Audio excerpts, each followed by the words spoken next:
Hallelujah, praise the Lord. सभी को जय मसीह की। परमेश्वर का धन्यवाद हो कि अभी इस बार बहुत टाइम हो गया, मुझे बहुत टाइम के बाद मैं ये वीडियो बना रही हूँ। तो परमेश्वर का धन्यवाद हो। जो भी हमने पहले सीखा, पहला दूसरा कुरिन्थियों 4:16 वचन में जो भी हमने सीखा, हमारा बाहरी मनुष्यत्व क्या है, हमारा भीतरी मनुष्यत्व क्या है, इसके बारे में हमने सीखा। तो ये जो टीचिंग्स है ये बहुत ही मतलब साधारण सी लगती है, किसी किसी को बोरिंग लगती होगी या ऐसा लगता है कि इसमें क्या है बड़ी बात। लेकिन मैं आपको बोलना चाहती हूँ कि ये परमेश्वर का वचन है। भले ही ये बोरिंग लगे, चाहे कुछ भी लगे, ये परमेश्वर का वचन है, ये सत्य है, वो उसको कोई टाल नहीं सकता। ये सत्य, परमेश्वर का सत्य है। हालेलुया। तो हमें इसको जानने की कोशिश करना ही करना है। हमें जानना है कि असल में ये वचन, ये सब क्या है। कई बार ऐसा होता है कि हम बाइबल में पढ़ते हैं तो हमें जो वचन अच्छा लगता है हम पढ़ते हैं, और जो नहीं अच्छा लगता है वो हम छोड़ देते हैं ऐसे ही। लेकिन ऐसा नहीं होना चाहिए।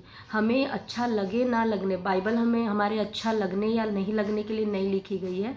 बाइबल इसके लिए लिखी गई है कि हम उसके अकॉर्डिंग अपने जीवन को हम सही कर सके। हालेलुया। कई बार बाइबल में चेतावनियाँ हमारे लिए दी गई हैं, तो चेतावनी हमें पसंद आए नहीं आए, हमको वो पढ़ना है और उसके अनुसार करना है। हालेलुया। जैसे फॉर एग्जांपल, अगर हम कहीं रास्ते में जा रहे हैं और हमें बोर्ड मिलता है कि सावधान, आगे खतरा है। हालेलुया। हमें वो बोर्ड अच्छा नहीं लगता है क्योंकि हम मज़े से चल रहे हैं, रास्ता अच्छा है, एंजॉय करते चल रहे हैं, हमें वो बोर्ड अच्छा नहीं लगता है, लेकिन वो हमारे फ़ायदे के लिए वो लिखा गया है। अगर हमने उसको नज़रअंदाज किया तो आगे जाकर सच में हम खतरे में पड़ सकते हैं। उसी रीति से परमेश्वर का वचन है। इसमें कुछ चीज़ें हमको पसंद आ सकती हैं, कुछ नहीं पसंद आ सकती, कुछ हमें बहुत इंटरेस्टिंग लग सकती हैं, कुछ हमें बोरिंग लग सकती हैं, बट हमें सारी चीज़ों को लेकर, समझकर, सीख कर चलना है आगे। तभी हम अपने मसीही जीवन में परिपूर्ण हो सकते हैं। हालेलुया। तो आज मैं कोई वचन लेकर नहीं आई हूँ। आज जस्ट मैं यही समरी जो भी हमने पहले सीखा वो मैं बताने वाली हूँ।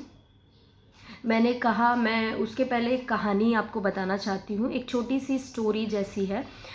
ये मैं इसके लिए सब बता रही हूँ कि अगर आपने दोनों वीडियोस देखे हैं, आपको कुछ समझा नहीं है, तो ये जो मैं बता रही स्टोरी के थ्रू आपको ये समझ में आ जाएगा। और ये चीज़ जो मैंने सिखाया, अभी मैंने बताया, ये दिखने में साधारण है बट ये बहुत पावरफुल है। ये बहुत, अगर इसको ये इसलिए मैंने बोला कि सभी के लिए नहीं है, क्योंकि जब यीशु मसीह भी सिखाते थे तो भीड़ की भीड़ आती थी, लेकिन वो दृष्टांत बताते थे, लेकिन चेलों को उन दृष्टांतों का अर्थ बताते थे। हालेलुया। तो ये सभी के लिए नहीं है, लेकिन ये उनके लिए जो मसीह में बढ़ना चाहते हैं, जो सीरियस है प्रभु को लेकर, अपने आत्मिक जीवन को लेकर। अगर उन्होंने इन चीज़ों को समझा और फॉलो किया तो 100% है कि उनकी लाइफ में रिजल्ट आएगा, उनकी लाइफ में चेंजेस दिखना शुरू होगा, जैसे मेरी लाइफ में हुआ यही टीचिंग के थ्रू, इसी के थ्रू। जब मैंने बाहरी मनुष्यत्व क्या है, भीतरी मनुष्यत्व क्या है, जब मैंने इसको समझा, उसके बाद से ही मेरे लाइफ में बदलाव आना शुरू हुआ। मैंने समझ के वैसा करना शुरू किया। हालेलुया। मैंने अपने भीतरी मनुष्यत्व पे फोकस करना शुरू किया, उसको बढ़ाना शुरू किया, ग्रो करना शुरू किया, और तब से मेरी लाइफ धीरे धीरे एक साथ नहीं होगी, लेकिन धीरे धीरे करके बदलाव आएगा और परमेश्वर आपको इस्तेमाल करेंगे, ऐसा आप बन जाएंगे। हालेलुया। तो मैं एक स्टोरी बताती हूँ कि जैसे समझिए कि एक घर है, वो घर में दो भाई रहते थे। वो दोनों भाई, एक बड़ा भाई था और एक छोटा भाई, दोनों भाई को कुश्ती का बहुत शौक था, कुश्ती लड़ने का। लेकिन जो बड़ा भाई था वो क्या करता था कि उसको शौक तो था, लेकिन वो दिन रात सोता था, अपने खाने का ध्यान, डाइट का ध्यान नहीं रखता था, कुछ नहीं केयर करता था अपनी बॉडी का, कोई प्रैक्टिस नहीं करता था, कुछ नहीं करता था। लेकिन जो छोटा भाई था वो प्रैक्टिस करता था कुश्ती की, अपने डाइट का ध्यान रखता था, खाने पीने का ध्यान रखता था, अपनी सेहत का ध्यान रखता था, तंदुरुस्त वो मतलब बन गया और अपने हेल्थ का बहुत ध्यान रखता था, और कुश्ती का हमेशा हर डेली प्रैक्टिस करता था। और बड़े भाई को भी कुश्ती पसंद थी, लेकिन वो प्रैक्टिस नहीं करता था और ना ही अपने खाने पीने का ध्यान देता था। तो ऐसा होता है कि दोनों भाई एक दिन बोलते हैं कि आज चलो हम अपने कुश्ती का जस्ट एक ट्रायल करेंगे, हम एक दूसरे के ऊपर कुश्ती लड़के देखेंगे कि हम कितना हमने ट्रेन हो गए हम लोग इसमें। तो दोनों एक दूसरे के साथ लड़ते कुश्ती लड़ते लड़ते जो छोटा भाई है वो बड़े भाई से जीत जाता है, बड़े भाई को हरा देता है। तो अब अगर मैं क्वेश्चन करूं कि इसमें से आप बताइए कि क्यों बड़े भाई को छोटे भाई ने हरा दिया, ऐसा क्या रीज़न था कि बड़ा भाई हारना पड़ा, छोटा भाई जीत गया कुश्ती में, जबकि दोनों को कुश्ती पसंद थी, दोनों का फेवरेट गेम था और दोनों की इच्छा थी कि वो बाहर जाकर खेले, सब कुछ था। लेकिन ये क्यों ऐसा हुआ? क्योंकि बड़ा भाई जो है वो कुश्ती की प्रैक्टिस नहीं करता था, वो अपने खाने पीने का ध्यान नहीं देता था, लेकिन छोटा भाई जो है वो अपने खाने पीने का ध्यान देता था, कुश्ती की डेली रेगुलर प्रैक्टिस करता था। हालेलुया। तो जाहिर सी बात है कि जो बलवान रहेगा वो क्या करेगा, वो जो कमज़ोर है उसको हरा देगा और जीत जाएगा। उसी रीति से हम हर एक मसीह के अंदर दो व्यक्ति हैं, समझो आप, हमारा ही व्यक्तित्व है। एक बाहरी मनुष्यत्व जो दिखाई दे रहा है, मैंने कहा, और एक भीतरी मनुष्यत्व जो दिखाई नहीं दे रहा है, हमारा आत्मा और उसका प्राण। हालेलुया। तो इन दोनों में से हम किसको ज़्यादा खिला रहे हैं, किसको प्रैक्टिस करा रहे हैं, वो डिपेंड करेगा कि कौन जीतेगा। यानी आपका भीतरी मनुष्यत्व जीतेगा या बाहरी मनुष्यत्व जीतेगा। हालेलुया। अगर आप भीतरी मनुष्यत्व को मजबूत कर रहे हैं, उसको परमेश्वर का वचन खिला रहे हैं, प्रार्थनाओं में बढ़ रहे हैं, तो वो भीतरी मनुष्यत्व हमेशा हर बातों में जीतेगा। लेकिन अगर आप बाहरी मनुष्यत्व पे ध्यान दे रहे हैं, अपने प्राण पे, अपने शरीर पे, अपने फ्लैश के ऊपर, 5 ज्ञानेंद्रियों से आप इस दुनिया की चीज़ें अंदर ले रहे हैं, तो ऑब्वियसली आप अपने बाहरी मनुष्यत्व को मजबूत कर रहे हैं, और जब समय आएगा तो आपका बाहरी मनुष्यत्व जीत जाएगा, भीतरी मनुष्यत्व हार जाएगा। हालेलुया। और इसीलिए यही कारण है कि जब हमारा बाहरी मनुष्यत्व ज़्यादा बलवान है तो हम परमेश्वर के वचन पसंद नहीं करते, प्रार्थना में जाना अच्छा नहीं लगता, संगति अच्छी नहीं लगती। क्यों? क्योंकि ये सारी चीज़ें अंदर की चीज़ें हैं। हालेलुया। हमारे भीतरी मनुष्यत्व को पसंद आती है, प्रार्थना करना, वचन पढ़ना और संगति करना, ये सब हमारे भीतरी मनुष्यत्व को पसंद है, बाहरी मनुष्यत्व को नहीं पसंद है। बाहरी मनुष्यत्व को हम टीवी देखना, घूमना फिरना, एंजॉय करना, ये सब पसंद है। दुनिया की चीज़ें, गंदी पिक्चर्स देखना, ये सब पसंद है। हालेलुया। तो दोनों में से हम किसको ज़्यादा अपने लाइफ में मजबूत कर रहे हैं, वो डिपेंड करता है उसके ऊपर कि हम कौन जीतेगा हमारे जीवन में। हालेलुया। इसीलिए मसीह जो हैं उनको प्रार्थना में मन नहीं लगता है, वचन पढ़ने का मन करता नहीं है। क्यों? ऐसा रीज़न क्या है? क्योंकि उन्होंने अपने भीतरी मनुष्यत्व के ऊपर ध्यान नहीं दिया है, और उनका भीतरी मनुष्यत्व कमज़ोर है और बाहरी मनुष्यत्व जीत जाता है। हालेलुया। तो ये कोई बड़ी बात नहीं, बस यही है कि हमको अपने भीतरी मनुष्यत्व को मजबूत करना है, ताकि वो मजबूत हो और परमेश्वर की चीज़ें हम कर सकें। हालेलुया। इसीलिए कई बार कलीसिया में अच्छे से अच्छा प्रचार होता है, सब कुछ होता है, फिर भी लोग सुनते हैं और उनको कोई पल्ले नहीं पड़ता, उनको कोई फ़र्क नहीं पड़ता। हालेलुया। क्यों? क्योंकि उनका भीतरी मनुष्यत्व इतना कमज़ोर है कि वो उस चीज़ को ले नहीं पा रहे हैं। हालेलुया। बाहरी मनुष्यत्व इतना ज़्यादा उनका मजबूत है कि वो सिर्फ बाहर की दुनिया की चीज़ों, चिंता, परेशानी में लगे हुए हैं। हालेलुया।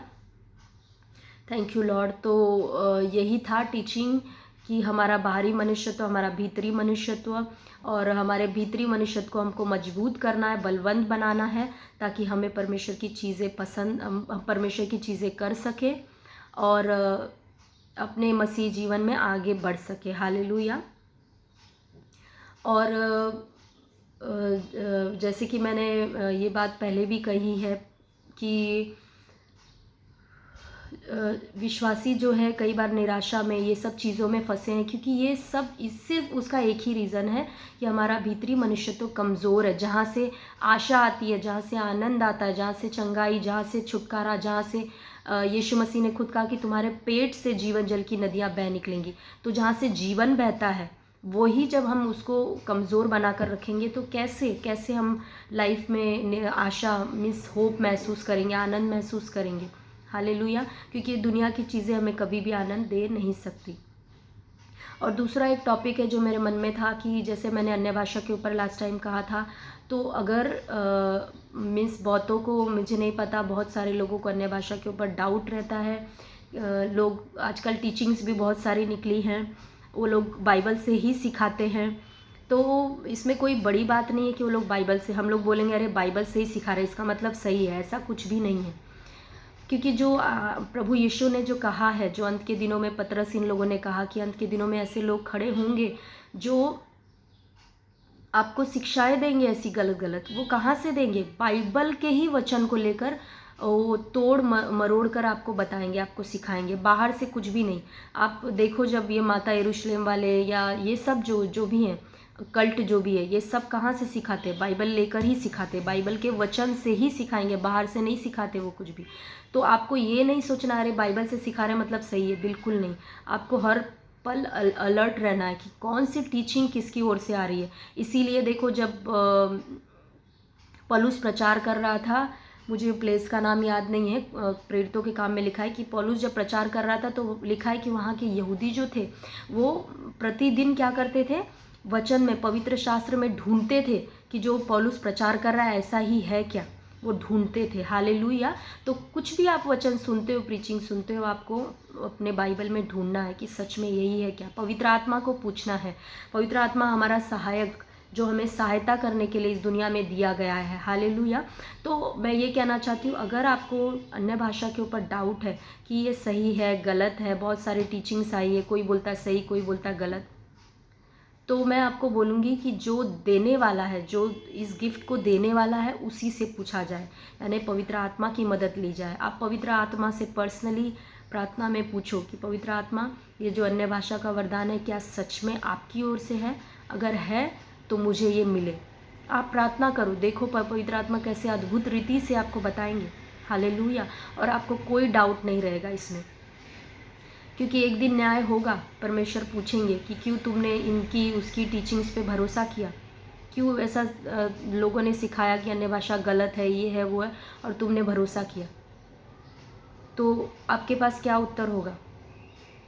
परमेश्वर पूछेंगे तो इससे बेहतर है कि हम उसी परमेश्वर से, जिसने हमें दान दिया है, हम उसी से पूछें कि पवित्र आत्मा आपकी ओर से है कि नहीं है। क्योंकि ऐसी बहुत सारी गवाहियाँ आपको मिलेंगी जिन्होंने अन्य भाषा के ऊपर डाउट किया, अन्य भाषा के अगेंस्ट में प्रीचिंग किया कि अन्य भाषा सही नहीं है, शैतान की ओर से बहुत कुछ प्रीचिंग किया। लेकिन ऐसा होता है कि खुद एक मीटिंग में पवित्र आत्मा उनको स्पर्श करता है, जब उन्होंने बोला कि हाँ पवित्र आत्मा, ये अन्य भाषा सच में है क्या? मैंने तो इतने सालों से प्रचार किया, गलत इसके बारे में गलत बोला, लेकिन क्या सच में है क्या? उनको पवित्र आत्मा का स्पर्श होता है, उनको अन्य भाषा का गिफ्ट मिलता है, और उस अन्य भाषा के बाद उनकी लाइफ पूरी चेंज हो जाती है। आज वो अपनी मिनिस्ट्री में अन्य भाषा के बारे में प्रचार करते हैं। हालेलुया। तो ऐसे बहुत सारी टेस्टिमनीज है, बट सबसे अच्छी बात यही है कि हम हर बात में पवित्र आत्मा को बीच में लाएं, जो हमारे मददगार हैं। हम हर बात में उनसे पूछें कि क्या सही है क्या गलत है, उसके ऊपर हम अपना निर्णय लें। हालेलुया। तो मेरा होप है कि ये जो टीचिंग जो मैंने अभी मीन्स इसके पहले भी जो लिया, बाहरी मनुष्यत्व भीतरी मनुष्यत्व क्या है, क्यों है, मीन्स कैसे काम करता है, और क्यों ज़रूरी है हमको फोकस करना अपने भीतरी मनुष्यत्व पे, मैं विश्वास करती हूँ कि आपको समझ में आया होगा। अगर नहीं समझा तो आप फिर से एक बार टीचिंग्स को देख सकते हो, और आप वचन पे खुद लेकर बैठकर मनन कर सकते हो और पवित्र आत्मा से पूछ सकते हो।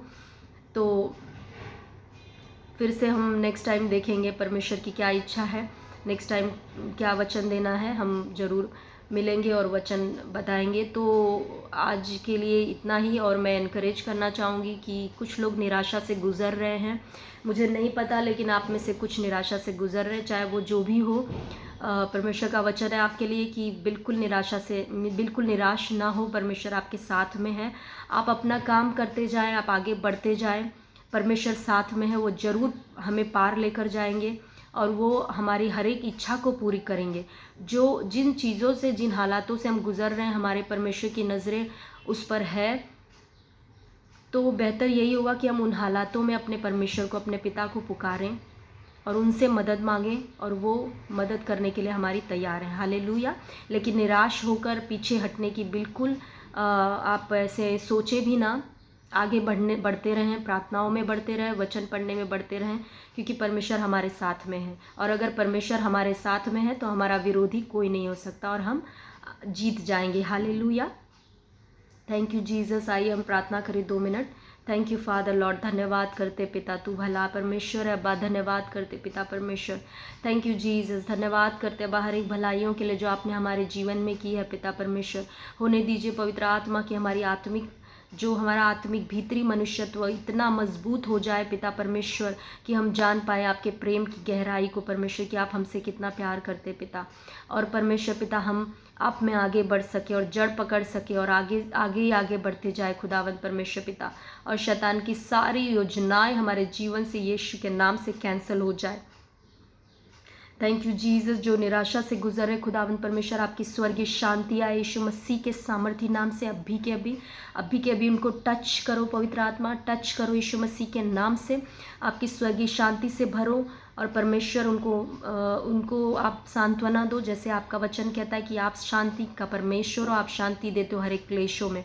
धन्यवाद करती हूँ परमेश्वर, थैंक यू जीसस लॉर्ड। धन्यवाद करते पिता परमेश्वर, आप भले हैं पिता, हर एक बातों में आपके नाम को महिमा देते पिता। यीशु मसीह के नाम से इस प्रार्थना को मांगते पिता, आमेन आमेन।